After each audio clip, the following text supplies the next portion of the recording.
윤석열 대통령 당선인의 국정운영 구상을 담을 대통령직 인수위원회 핵심 인선이 오늘 발표됐죠. 예상했던 대로 국민의당 안철수 대표가 인수위원장을, 권영세 의원이 부위원장을 맡게 됐습니다. 윤석열 당선인이 밝힐 일 잘하고 능력 있는 정부의 밑그림 어떻게 그려나갈지 주목되는데요. 대선 이후 전국의 움직임, 복귀왕 전 청와대 비서관, 윤기찬 국민의힘 법률위 부위원장 두 분 모시고 이야기 나눠보겠습니다. 어서 오십시오. 네, 안녕하세요. 안녕하세요. 안녕하세요. 대통령직 인수위원회 인선, 과연 인수위원장을 누가 할지 큰 관심이었는데 예상대로였습니다. 안철수 대표가 맡게 됐는데요. 이 발표 내용을 윤석열 당선인이 직접 발표했습니다. 직접 들어보고 오겠습니다. 인수위원회 위원장에는 안철수 국민의당 대표, 부위원장에는 국민의힘 권영세 의원입니다. 안철수 대표는 저와 국정운영 가치와 철학을 공유하고 선거 이후에도 제가 요청해서 먼저 자리를 가진 바 있습니다. 안 대표도 인수위원회를 이끌 의지가 있고 저 역시도 적임자라 판단했습니다.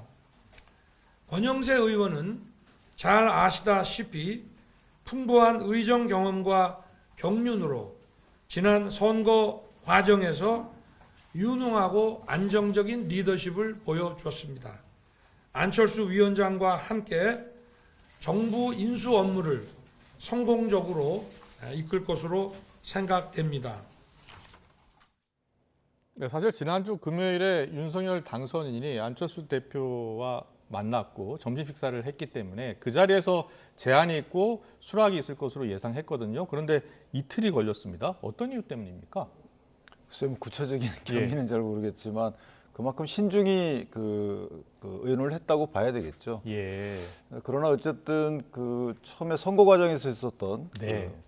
인수위 구성부터 함께 하겠다라는 약속이 어떤 큰 그림으로 작용한 단일화할 때 말씀하시는 그렇죠. 거죠? 약속을 예. 당선인은 이제 지키려고 노력을 했던 것 같고요. 예. 그래서 이제 안철수 국민의당 대표가 받아들인 것으로 저는 네. 그렇게 이해를 하고 있습니다. 그러니까 오늘 직접 윤석열 당선인이 안 대표도 인수위원회를 이끌 의지가 있고 자신도 적임자라고 판단했다라고 하더라고요. 그러니까 이미 생각을 했고 염두에 뒀고 한 이틀간의 고민을 거쳐서 오늘 발표한 거예요? 그렇죠. 고민은 누가 어떤 이유로 했는지는 뭐 예. 자세히 저희가 알 수는 없지만 네네. 저희가 추측해 볼 수 있는 것은 어쨌든 안 대표 입장에서는 인수위원장이라는 직과 그 차후에 이제 본인의 행보와 연관져서 그렇겠네요. 여러 가지 예. 고민을 했겠죠. 그래서 네.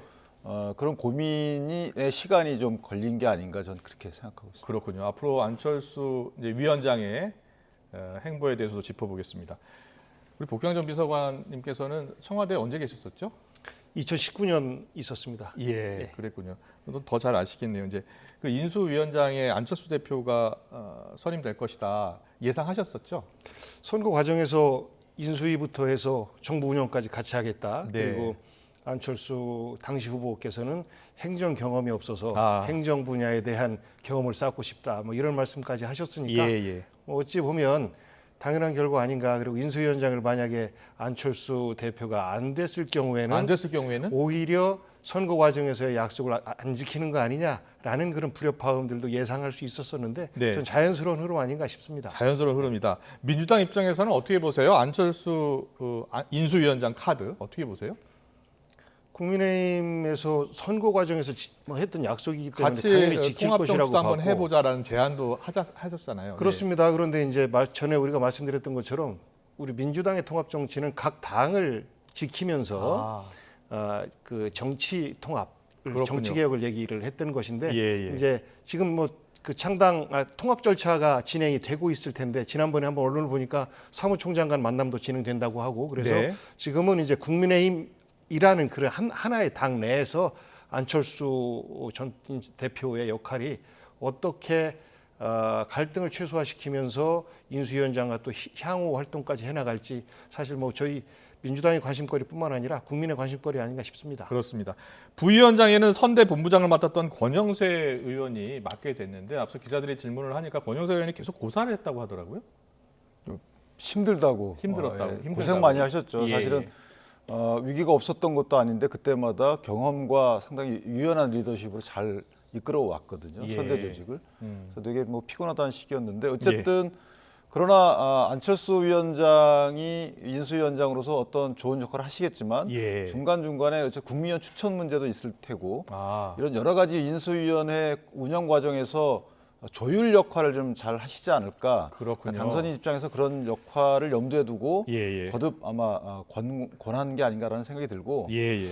안철수 위원장께서 인수위원장직을 맡는 결심을 하게 된 배경에는 아마도 여기 이제 국무위원 추천 권한도 있거든요. 그러니까 그렇군요. 본인이 예. 본인과 철학이 같은 분들을 추천을 하고 네. 본인은 국무총리로 가지 않을 결심을 한 게 아닌가.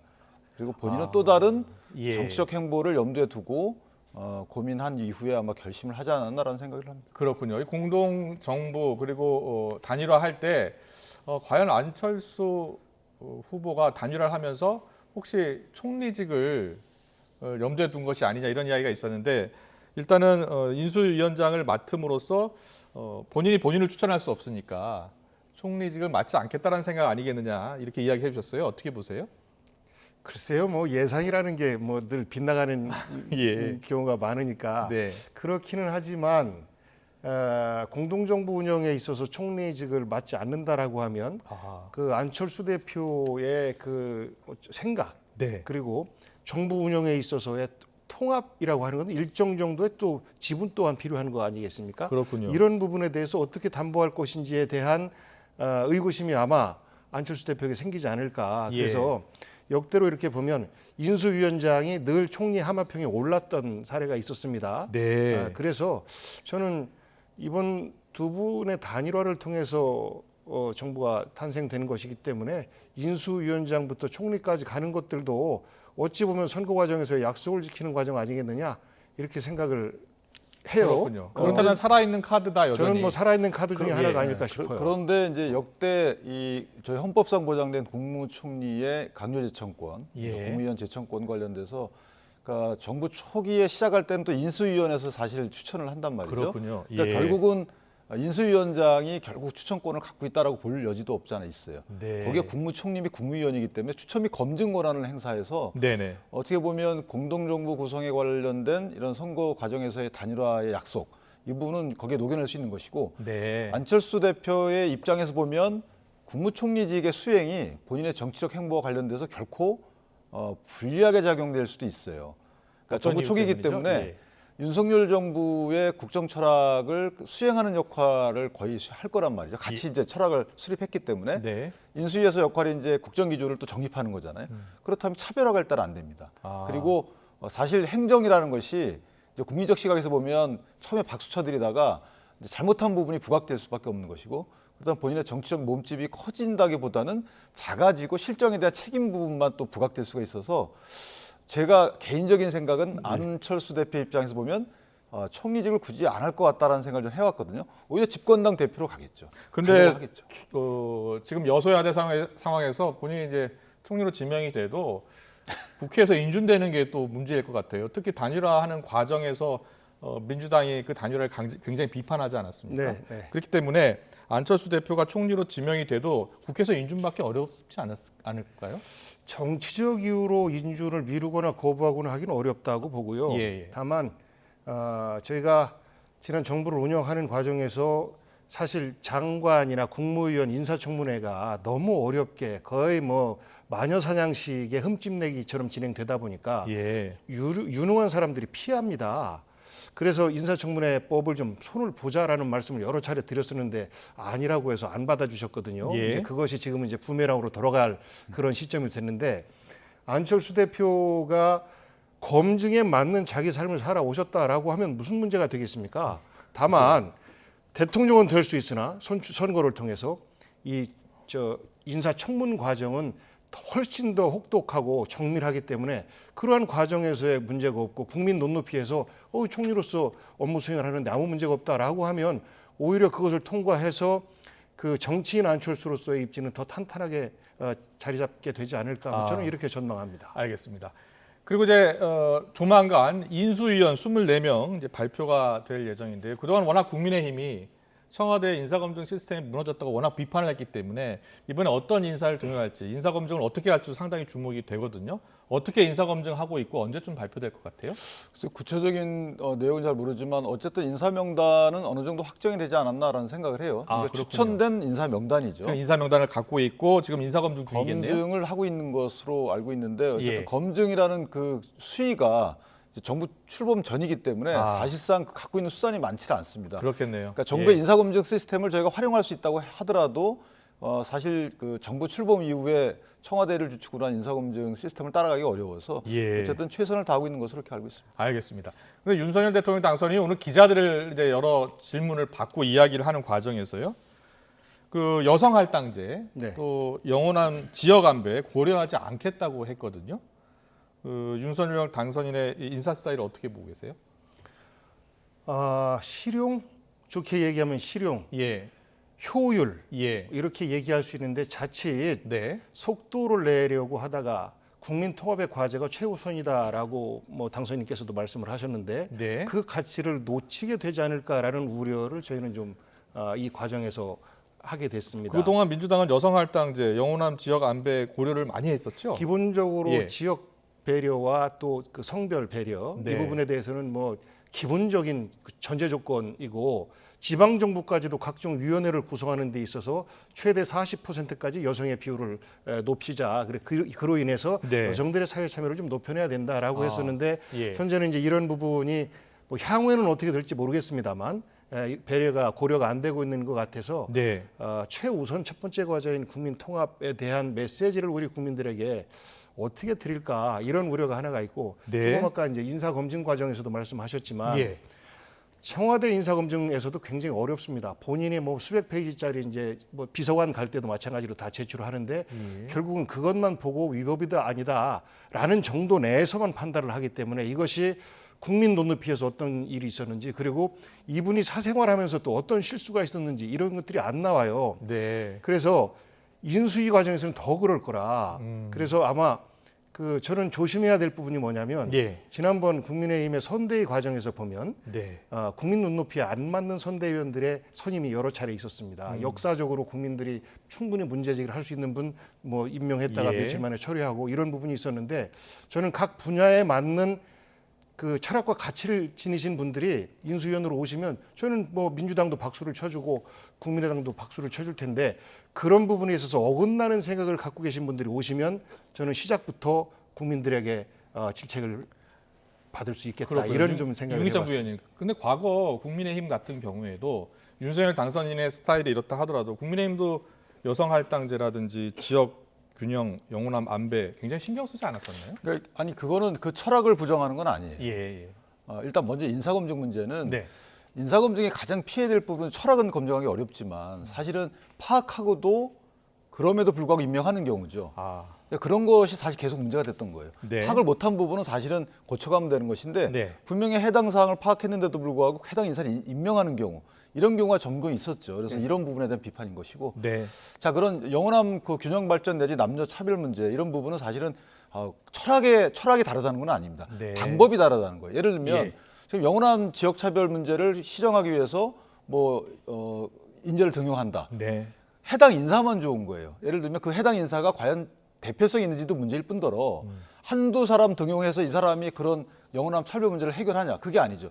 사실은 전 분야에 있어서 영호남 부분이 균등하게 배분돼야 되는 것이지 예. 이런 실용적인 측면의 그 정책을 주안점을 둬야 된다는 거죠.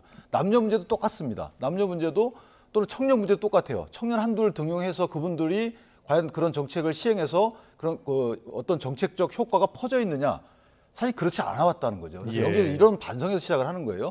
그렇다면 각 분야에 녹아 있는 이런 그 남과 여의 문제가 아니고 각 분야 뭐 보건 분야는 보건 분야, 학교면 학교, 뭐 공무는 공무, 교원이면 교원 이런 해당 분야에 녹아 있는 남녀 차별 문제를 찾아내야 되는 거죠. 네. 그래서 그걸 해결하는 것이 그것이 진정한 남녀 차별 문제다. 이런 시각을 이제 당선인은 갖고 있는 것 같아요. 그렇군요. 오늘 당선이 국민을 제대로 모시려면 각 분야의 최고 경륜, 실력 있는 사람을 모셔야 한다. 그동안에 자리 나눠 먹기 식으로 해서는 국민 통합이 되지 않는다라고 했습니다. 그래서 과연 이제 24명의 인수위원 누구를 지명할지 누구를 임명할지도 좀 지켜봐야 될 것 같고요. 그리고 오늘 기자들의 질문 가운데 이것도 있었습니다. 여성가족부 폐지 관련해서 어떻게 할 거냐고 물었는데 윤석열 당선인이 여성가족부가 역사적 소명을 다했다. 또 기존에 이제 공약했었던 입장을 다시 한번 밝혔는데요. 또 여성가족부를 윤 당선인이 폐지하려고 해도 이 정부 조직법을 개편해야 되니까 국회를 통과해야 되는 거 아니에요? 네. 그러니까 여성가족부 자체를 다 공중분해시키고 이 업무를 각 부처로 이렇게 찢는 방식으로 그렇게 한다라고 하면 아마 국회 문턱을 넘기기가 어렵지 않을까. 민주당은 여성가족부 폐지에 대해서 어떤 입장이죠? 저희는 성평등 가족부라는 이름으로 개편해야 된다라는 이야기를 했었습니다. 그러니까 그동안은 일방적으로 여성들이 불리한 사회적 구조이기 때문에 여성에 대해서 방점을 강하게 찍었다면 지금은 고위직으로 갈수록 여성의 그 유리천장 지수가 낮아지고 있고 반대로 한 20대까지는 군대를 갔다 와야 되는 남성들이 상대적으로 여성들에게 손해를 보는 거 아니냐 이런 인식들이 좀 있는 거 아니겠습니까? 네. 이 두 가지는 이제 변화된 사회적 구조거든요. 그래서 이런 것들을 반영한 상태에서 어느 한 성의 방점을 찍는 것이 아니고 양성 모두가 성평등한 대한민국으로 운영돼야 된다라는 그 차원에서 성평등 가족부라는 명칭으로 개칭해야 된다라고 하고 업무도 그렇게 좀 해야 된다라는 이야기를 했었는데 만약에 그것 자체 그 정신을 다 버린다라고 하면 그것에 대해서 국회에서 이것은 발목 잡기가 아니라 동의가 안 되기 때문에 통과하기 어렵지 않을까. 그래서 그것을 정부 조직법 그 개편 과정에서 충분하게 국민적 동의 과정이 저는 전제돼야지 가능할 것이다라고 생각을 합니다. 좀 맞는 말씀이라고 보는데요. 일단 당선인의 시각은 제가 이야기는 이런 것 같아요. 여성가족부라는 것이 컨트롤 타워 역할은 못했어요. 무슨 말씀이냐면 여성가족부가 남녀 문제에 있어서 여성을 전적으로 불평등하다라 일반적으로 불평등하다라고 보고 이런 정책을 입안하고 펼치는 이런 역할을 못했다는 거죠. 그런 게 지금은 필요하지도 않다는 거예요. 예를 들면 이런 거죠. 아까 말씀드린 고용 분야, 그다음에 병무 분야, 각 분야에 있어서 어떤 점을 불평등한지를 찾아내서 이걸 시정시켜야 되는 거 아니겠어요? 근데 각 해당 분야는 각 부처가 따로 있습니다. 거기서 어떤 행정을 피는 거예요. 근데 여성가족부가 가만히 보고 병무 분야 이 분야는 문제가 있다라고 하면 권익위처럼 찾아서 시정시키는 이런 컨트롤 역할을 하는 것이 진정한 여성가족부의 원래 역할이었다고 저는 생각을 하는데 그런 역할이 법률적으로 주어진 것도 아니고 그런 역할에 충실해 온 것도 아니고 하기 때문에 그러면 있을 필요가 없잖아. 오히려 몇 개 단체에 시혜적인 혜택을 줘서 그 단체 구성원들만 좋게 하는 이런 것은 저는 올바른 행정이라고 보지 않는다. 따라서 해당 분야에 현실적으로 존재하는 차별점을 찾아서 시정시키려는 노력을 할 수 있는 컨트롤 타워가 필요하다. 전 당선이 이렇게 본 것 같아요. 여기에 이제 기타 저출생 이런 부분도 갖다 행정적으로 뒷받침할 수 있는 조금 더 커진 종합적인 어떤 부처가 필요하지 않을까. 근데 이 부처의 지위는 여러 가지 해석이 가능할 수 있죠. 부총리급을 격상시키든지 어쨌든 컨트롤 타워 역할을 할 수 있는 위원회로 별도로 두든지 해서 찾아내서 시정시킬 수 있는 각 분야를 이런 식의 행정이 필요하다라고 인식한 게 아닌가라는 생각을 해요. 그러니까 지금 이제 선거가 끝나서 사실 선거 과정에서는 다소 무리한 주장들도 할 수 있습니다. 그런데 이제 선거가 끝나서 국가 전체를 운영해야 되는 입장에서 볼 때 저는 하신 말씀 중에서 여가부가 몇몇 단체한테 이익을 주는 일을 했다라고 하는 부분에 대해서는 사실 동의하기 어렵습니다. 왜냐하면 지난 과정에서의 보수 정부에서도 여가부를 운영을 했었고 그리고 그 여가부에서 별다른 예산은 아니지만 각 그 자치단체에 여성에 대한 특화된 정책을 펼칠 때 어떤 상도 주고 했었어요. 그래서 그러한 정책들이 여러 가지 제도적인 부족함 때문에 잘 안 됐다라고 하면 강화를 하는 게 맞는 거지. 이거를 그냥 다 없애서 각 부처로 업무를 찢어발긴다라고 하는 것은 저는 제가 볼 때는 좀 의문점을 갖고요. 그리고 그 부처 장관이라고 하는 것은 상징성이 있습니다. 각 위원회하고 좀 달라요. 위원회라고 하는 것은 대통령의 통치 철학에 따라서 스스로의 어떤 그 결단으로 가능한 거지만 정부 조직을 국민적 동의와 국회 동의 과정을 거쳐서 운영한다라고 하는 것은 다른 거거든요. 그래서 물론 그 현재 여가부에서 각 부처에 가 있는 성인지 예산이나 이런 것들에 대한 면밀한 관여 간섭 이런 것들을 못하죠. 권한이 작으니까. 그러면 그런 것들을 어떻게 강화할지 중심으로 고민하는 게 맞다라는 말씀을 좀 드리고 싶어요. 근데 제가 화두를 던진 거예요. 예를 들면 지금 여성가족부가 여성을 보호해야 되니까 여성가족부를 두면 끝 이런 게 아니고 실제 기능을 행사해야 되는데 제가 가만히 뜯어보니까 기능적인 문제점이 있더라 이거예요. 예를 들면 다양한 분야에서 다양한 성차별이 있어요 현실적으로. 이런 다양한 분야의 구체적인 성차별을 찾아내서 이걸 시정시키는 것이 그것이 여가부의 진정한 역할인 것이죠. 원래 국민이 기대했던. 예. 근데 그 여가부의 그런 역할을 못하게 되면 그건 국회도 눈여겨봐야 되는 것이고 그런 부분을 당선인이 선거 과정에서 문제 제기를 했으면 국회도 그것을 숙고를 해보고 수기 과정을 거치는 것이 필요하다. 이런 문제 예. 제기로 보면 될 것 같아요. 알겠습니다. 뭐 더 이야기하고 싶은 이야기가 많은데 오늘 민주당 이야기도 좀 해야 되니까요. 윤호중 비대위원장 오늘 비대위 인선을 발표했거든요. 그래서 공식 출범을 했습니다. 관련 발언을 듣고 이야기 나누겠습니다. 청년을 대표하는 결단과 행동이야말로 지금 저희 민주당에는 더없이 필요한 소중한 정신이자 가치입니다. 앞으로 박 공동 비대위원장께서는 성범죄 대책 및 여성 정책은 물론 사회적 약자의 옆과 청년의 편에서 정책 전반을 이끌어 주실 것입니다. 국민께 다시 사랑과 신뢰를 받는 민주당으로 거듭 태어나기 위해 겸손과 성찰을 원칙으로 저희의 모든 것을 바꾸고 국민께 더 가까이 다가가겠습니다. 네, 들으신 대로 윤호중 비대위원장이 이제 공동 비대위원장으로 박지원 씨를 임명했습니다. 그리고 비대위원들도 임명했는데 20, 30대가 많다고요? 네. 예. 그동안의 민주당의 주요 지지 세력들은 20, 30대 청년이 네. 열광적인 지지를 보냈었고 예, 예. 여기에 그 30, 40대들이 함께 박수를 쳐주는 이런 형태였었는데 지금은 좀 바뀐 거 아니겠습니까? 예. 그런 부분이 사실 저희 민주당 입장에서는 좀 뼈아픈 부분이에요. 아. 왜냐하면 민주당이 지향하는 바는 현실을 능력 있게 잘 운영하는 바도 중요하지만 예. 결국은 미래로 가는 징검다리의 역할뿐만 아니라 그 미래의 방향타를 우리 청년들과 함께 만들어가는 네. 이런 것들을 저희가 뭐 당원 당규로까지 다 명시는 안 하지만 그동안에 우리가 늘 지켜왔던 가치이고 철학이고 노선이었었는데 이번에 보면 전체적으로 보면 30대까지는 약간 앞섰다라고 하지만 20대에서 늘 혼전 아니었겠습니까? 네. 20대가 희망을 갖고 20대가 미래 주역이 돼야 된다라고 생각하는 사회가 아니면 그럼 그 사회에는 미래가 없다라는 생각이고 예. 민주당도 마찬가지라고 생각해요. 그래서 이번에 이제 비대위원들 구성을 보면 네. 그 20, 30대와 또 여성 청년 사업가. 예. 이런 분들이 민주당의 미래 설계를 한번 함께 해주십시오. 그리고 네. 기성 정치권에 대한 목소리는 원내에 많은 의원들이 와 있기 때문에 이분들의 의견을 원내대표가 모아서 하고 비대위는 다음 우리 당이 정상화될 때까지 이분들의 생각들을 잘 담아서 청년과 여성, 우리 사회 전반의 목소리가 민주당에 담겨질 수 있도록 한번 그 재탄생시키겠습니다라는 의지가 이 안에 스며들어 있다고 생각합니다. 그렇군요. 그런데 이번 대선에서 그 이재명 후보가 나름 되게 선전을 했고요. 그래서 역할론을 이야기하는 의원들도 당 내에 있는 것으로 알고 있거든요. 정성호 의원 같은 경우에는 오늘 SNS 글에 남 탓하는 자가는 미래가 없다 이런 글을 올렸어요. 누굴 향한 성토라고 보세요? 다양한 분야에 대한 분들에 대한 말씀이겠죠. 네, 뭐 민주당만 얘기하는 거겠습니까? 또 패배에 대한 반성 이것은 철저하게 자기부터 시작해야 되는데 네. 상대방에 대한 어떤 비판부터 하는 것은 뭐 제대로 된 반성이 아니기 때문에 네. 기본적으로 그런 말씀이시다 이 아닌가라는 생각을 하고요.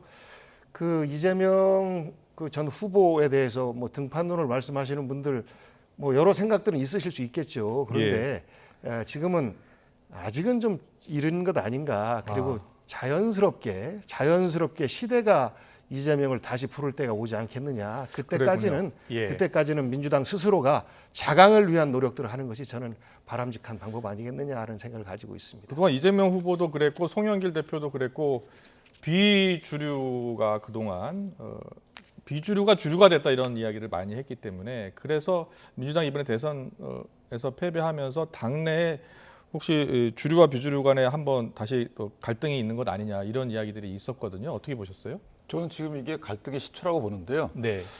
이걸 선거 결과만 놓고 보면 사실은 정권 교체 여론이 10%포인트 이상 높았거든요. 네. 그 정권 교체 여론을 뒤집어 보면 현 정부, 문정부 여당에 대한 심판론이에요. 그런데 이재명 후보가 와서 어쨌든 뭐 호감 비호감을 떠나서 와서 상당히 좁혀놓은 결과를 만들어냈어요. 어찌됐든. 예. 그렇다면 비대위를 어떻게 꾸려야 되는지 답이 나오는 건데 윤호중 대표가 비대위원장을 그대로 하시고 예. 이렇게 비대위를 꾸렸다. 물론 이 비대위가 이제 지방선거용이죠. 6월 1일용인 것이 8월달에 다시 교체를 하잖아요. 네. 그래서 저는 물론 한시적인 어쩔 수 없는 고육지책이지만 조금 저희 눈에는 현 야당 눈에는 좀 부족해 보인다 이런 생각을 합니다. 그렇군요. 그래서 이재명 후보의 재등판 관련해서 여러 선택지를 이야기 많이 하더라고요. 그래서 뭐 가까우면은 이제 6월 지방선거 그리고 8월에 이제 당권 도전 그리고 좀 더 기다렸다가 이제 대권을 준비하고 도전한다. 여러 가지 안들이 나오고 있어요.